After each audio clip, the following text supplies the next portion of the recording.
Got open man. DJ Moore. End zone. Touchdown. Touchdown Bears. I am Jeff Joniak. Blitz is on. Down he goes. Brisker. What was it like playing for Coach Ditka? I don't want to answer any questions like that. Pressure coming. He's in big trouble. Down he goes. Montez Sweat.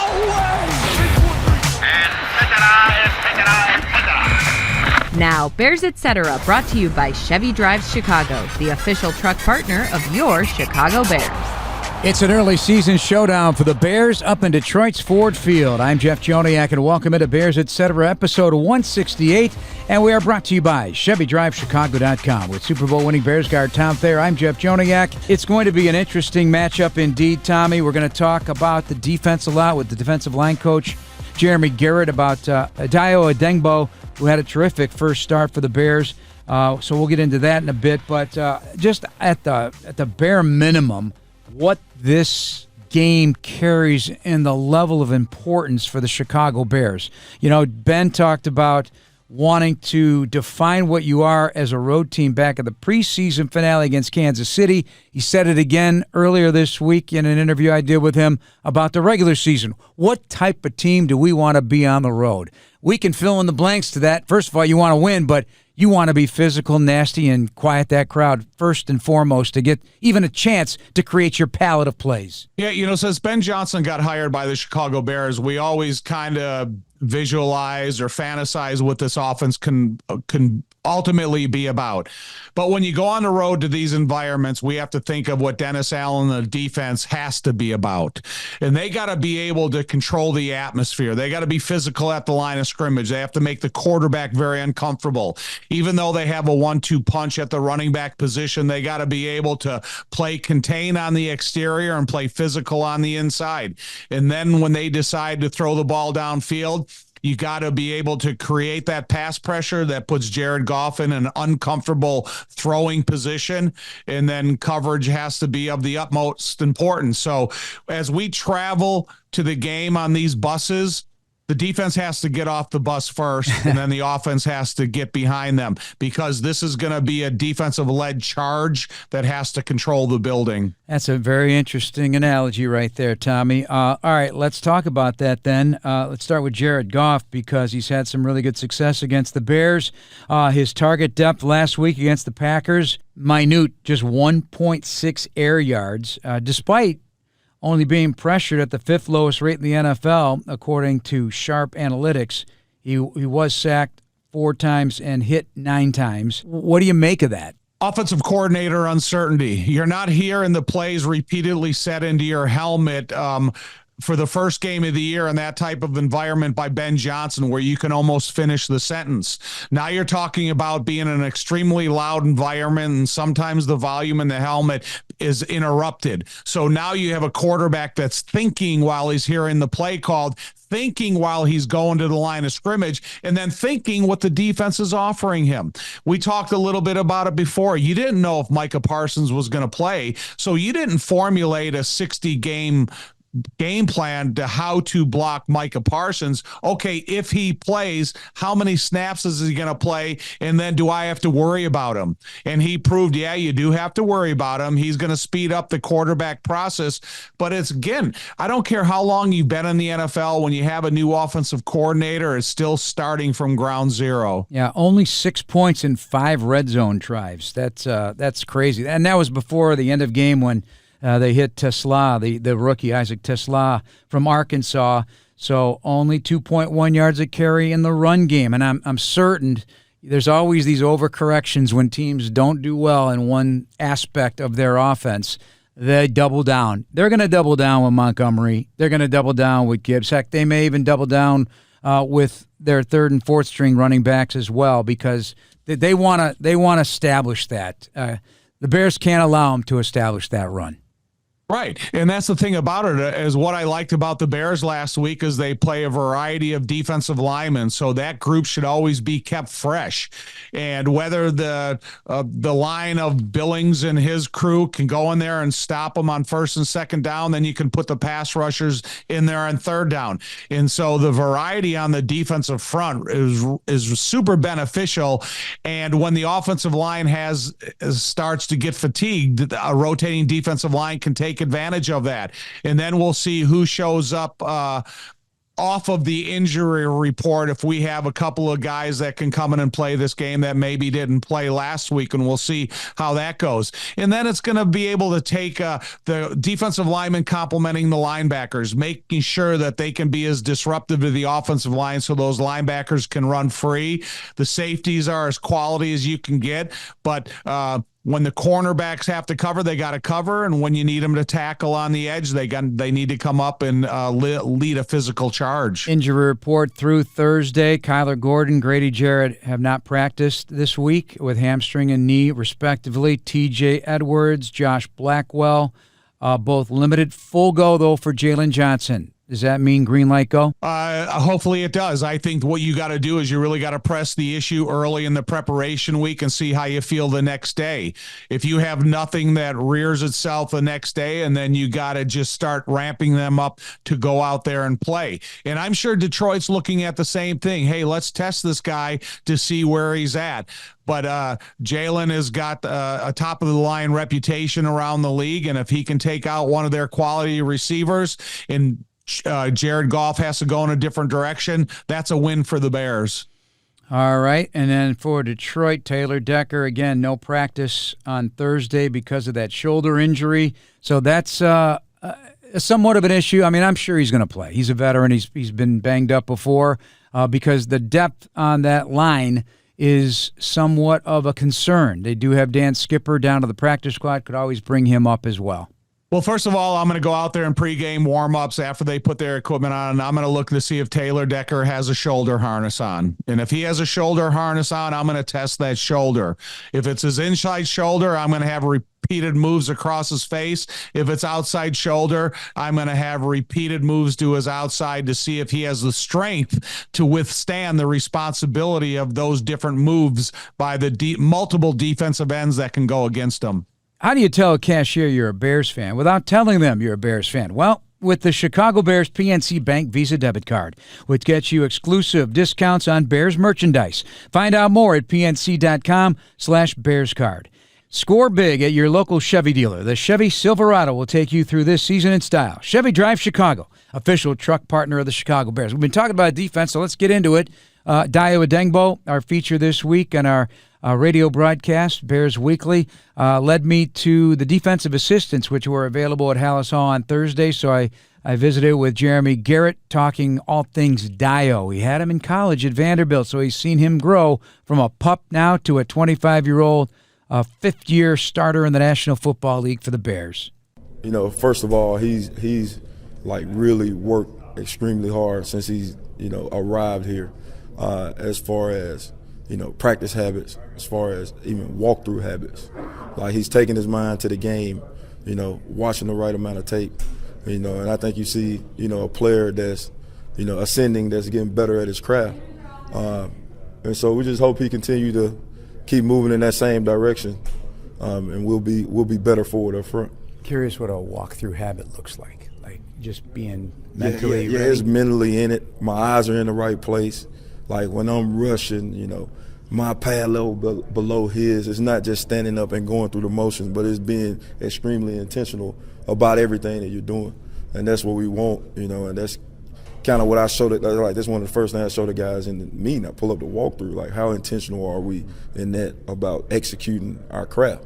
And then that carries over to practice, which carries over to the game. So every rep is an important rep, whether it's walk through, jog through, or full speed. What was Dayo like when you first got him in Vanderbilt? Wild player, full speed all the time, not really knowing what to do with his body and his length and all of that, but a very hard worker. And that's why I think, even now his best ball is ahead of him. He's still only 25. Yeah. Think about that. Yeah. And he's already played a lot. So have you seen him refine things? Yeah, I've seen him refine things since he's been here. It's just really, from his stance to his eye placement to his angles on his rushes to being a better run defender to all of it. You just see the growth in that. Are there aspects of Dio, if and when he kicks inside athletically, that he, in terms of technique and stuff, has to do differently than being an edge guy? That also gives him an advantage to get on the edges of guards and centers.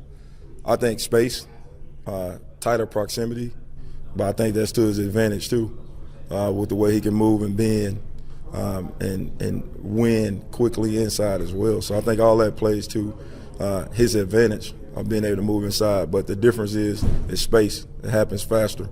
Those guys get on you quicker, and they get their hands on you quicker with the guards. It's a dumb question then probably, but when you can use a long arm on the edge, yeah, can that even materialize on the inside? Because that's a weapon for him.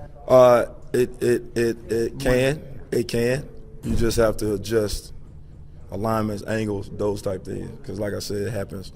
There's a different angle in which you would use a long arm inside versus outside. Can you take us through the night he had, just in terms of the feeling? Is there such a thing as momentum for defensive linemen? I felt like we were making note of his name an awful lot against the Vikings. Yeah, I think he felt the momentum. But I'll say this, as a group, no one person on the defensive line can be successful if the other guys are not taking care of their rush lanes. So what you saw was a product of all four rushing together, and then somebody's going to get the sack if we can, take care of the pocket and put the box around the quarterback. And so I think, a lot of times we point out individual efforts, but then you have to look at, hey man, if the three or the nose or the other end is not rushing along with it, then he can win all he wants to, and there's going to be an escape lane for that. So I think the credit goes to when one guy gets a sack, man, we all got it, because you have to rush together. And we were fortunate enough to where Dio, Tano, and Dexter, right? That to me, when it's spread out like that, those are guys that are rushing together as a unit and then making the plays that they need to make. What grabbed your attention about Jeremy's thoughts? His work ethic. You learn a little bit about a player when they become newly aboard, and then you look at his work habits in the meeting room, in practice, in the weight room. But it surprised me, and I think it surprised you a little bit when he talked about his work habits in walkthroughs and making sure that you're locked in. You're not disinterested or your mind is wandering. And I think Dio is starting to show this group of coaches around the Chicago Bears that he has multiple abilities. He's got the ability to use speed on the outside, and he can use power on the inside. He's got great length. He's got the ability to use it in length from a stance against a defensive end or length against an interior offensive lineman. And I think when you have those types of abilities, you give Dennis Allen the opportunity to line him up in a variety of positions. And the worst thing an offensive lineman wants is to see multiple defensive linemen during the course of the game. You kind of fall into a rhythm when you're playing against the same guy most of your snaps. And now when you get a guy that's moving up and down the line of scrimmage, it really complicates the situation. A lot like Tim Harris when he played for the Green Bay Packers, very similarly built, very similar skill set. Tim Harris would move up and down the line of scrimmage, and I think Dio has that ability. It was another thing I asked him. It wasn't in this interview here, but how that looks, because it certainly looks intimidating from an offensive standpoint when four guys come in, four new guys come in, four new guys come out. It's just, if that keeps happening, they keep going and they're fresh, as you like to say, kapu. Yeah, listen, I remember playing against that. Which is Hawaiian, Tom, right? Huh? Kapu is Hawaiian. Explain what it means. Danger in Hawaiian. I remember Jimmy Johnson became the coach of the Dallas Cowboys, and he started rotating multiple defensive linemen.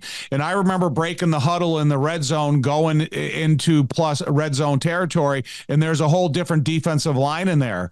And they play for 2 or 3 snaps, and they're fresh as a daisy. Then all of a sudden they all run off the field, and here comes another group of guys. And that's kind of the first time it dawned on me going, wow, this is super beneficial, especially against offensive linemen, because you don't fall into that rhythm against one player.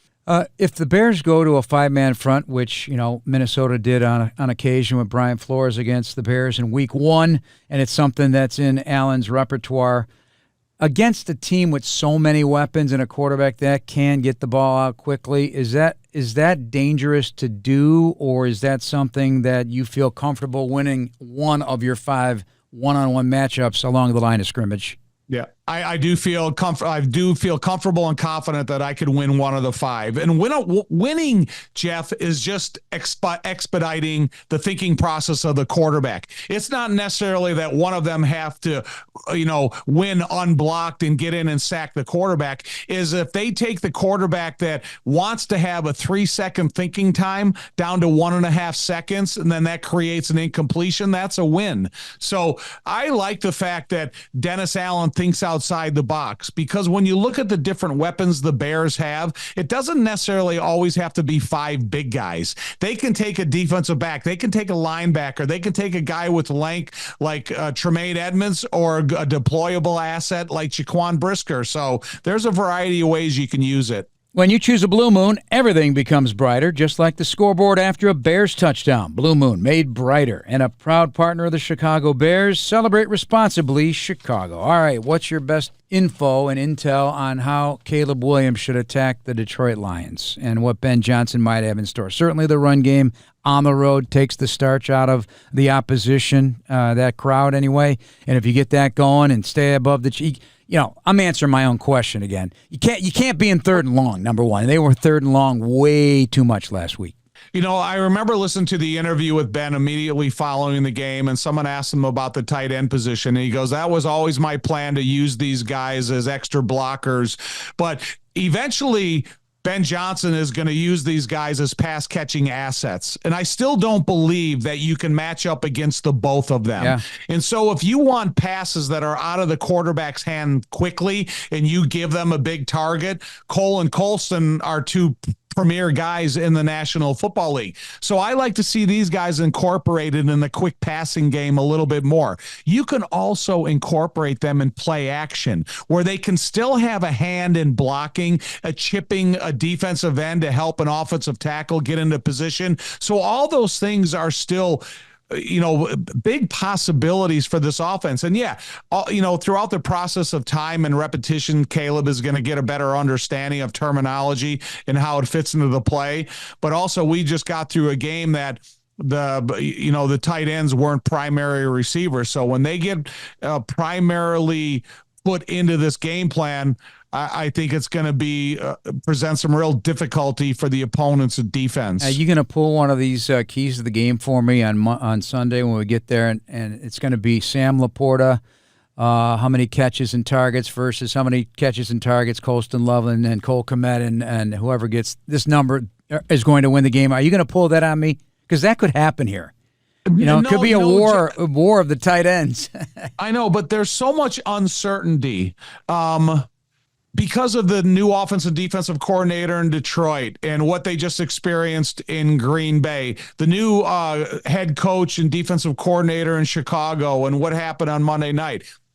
It's not like, you're thinking that, there's 2 experienced units here. Let's see what's going to happen. I think it's more of, let's develop some time and experience, and then we'll see how it happens. Yeah, depending on who you decide Detroit would cover your tight ends with. They certainly have 2 outstanding safeties in Kirby Joseph and Brian Branch, outstanding players. Branch in particular. The middle linebacker, Jack Campbell, was exploited in the passing game last week by the Green Bay Packers. Well, Campbell, he's 6'4", 250. And then the Branch, the 2 safeties, they're 6 foot. So don't tell me that you're going to cover Colston and Cole with 6-foot safeties. You're not going to do it.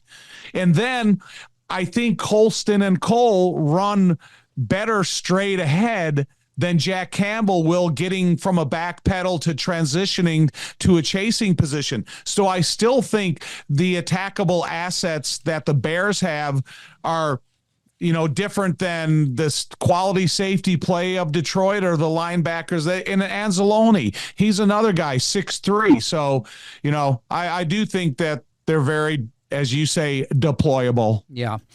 Well, the fact of the matter is there's a lot of good football players at the skill position on the field, and big plays are going to be possible on both sides of the fence.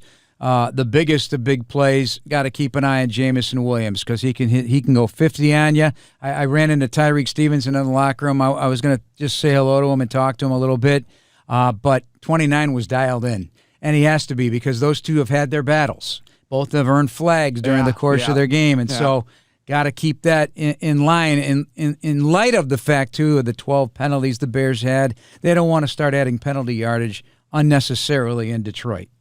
No, but, get physical with him with 6'1", 183 someday. Oh, and, he's not DK Metcalf out there. He's a guy that runs really well. And if he gets open, Jared Goff can find him. So I do think that Dennis Allen, he's got a reputation with being physical with these receivers at the line of scrimmage. And if you can take them off course, it's a little bit more difficult to, be perfect in your timing. Hey, Bears fans, Steinhoffels is a proud partner of the Chicago Bears and now open in Orland Park. Steinhoffels is Chicagoland's furniture and mattress leader with the largest selection to fit every style and budget, and is 100% employee-owned. Shop in-store and online at steinhoffels.com. And good news, Chicago United Airlines is getting brand new planes with all the bells and whistles like Bluetooth connectivity, screens at every seat, and room for everyone's roller bag. United, proud to fly the Chicago Bears, and you too. All right, any other nuggets of information you'd like to send our way as we put a wrap on this and this matchup? And just, if you could put it in perspective, the importance of this game with what's ahead for both teams. Detroit's schedule is grueling, as I discussed with their play-by-play guy, Dan Miller, in our Bears Weekly radio show. They have the same sorts of schedule the Bears have, but they also have to play the Kansas City Chiefs and Patrick Mahomes coming up. I mean, the schedules are, for all four teams in the division, it's the same. They're very similar, but it's just going to be a challenging year, and what you earn in the division counts as 2 right now. It basically counts as 2 wins. Number one, I'm going to take a deep dive into the head of Ben Johnson, not necessarily the head coach play caller, but the talent evaluator. Is there a real vulnerability in somebody on this team that we don't know about because we're not there every day? They're not see the opponents preparing against them. Is there a guy that's a little susceptible to a double move? So I really have to respect all the time and knowledge that Ben Johnson has against these guys and see if I can use it either on offense or on defense. And then you have to understand when I say this, and I'm not saying it meanly. Whenever you have a player like a 6'7", 283-pound Hutchinson, I got to attack him. I got to see if he's more concerned about getting his head down and keeping you away from his legs, or is he, still willing to make the types of tackles that he's been making since his rookie year when he was 100% healthy. Because in the course of a player's football life, when you have an injury, there's always concern in the back of your mind, and it's not something that people just forget about. So I got to see where he's at right now. I'm not going to leave him unblocked in chasing plays from behind. I am going to run at him relentlessly with tight ends, with running backs, with pulling guards, with pulling tackles, and see, is he vulnerable to get pushed out of space, or is he the same Hutchinson that we knew since he came into the NFL? 3 pressures in his re-debut last week against Jordan Love. No sacks of Jordan Love by the Detroit Lions. The same thinking go then from a Detroit perspective in a different way. Less physicality, given that he's a cornerback who's intending to play tight man coverage this year. Jalen Johnson. Yeah, fatigue, hip flip and go. you're going to challenge them differently, but that's just kind of the different challenges depending upon the position you play. Kick off your game day with Blue Moon. Every sip of Blue Moon's Belgian-style wheat ale, crafted with Valencia orange peel and coriander, is a winning drive for your taste buds. All right, Tom, that's going to wrap us up. Want to thank everybody for listening again this week. We'll have a recap on Monday of this matchup with the Detroit Lions with Bears head coach Ben Johnson. For Tom Thayer, I'm Jeff Joniak. Thanks for listening, everybody. Please subscribe now to the Chicago Bears official app, Apple, Spotify, YouTube, or wherever you get your podcasts. Bear down, everybody.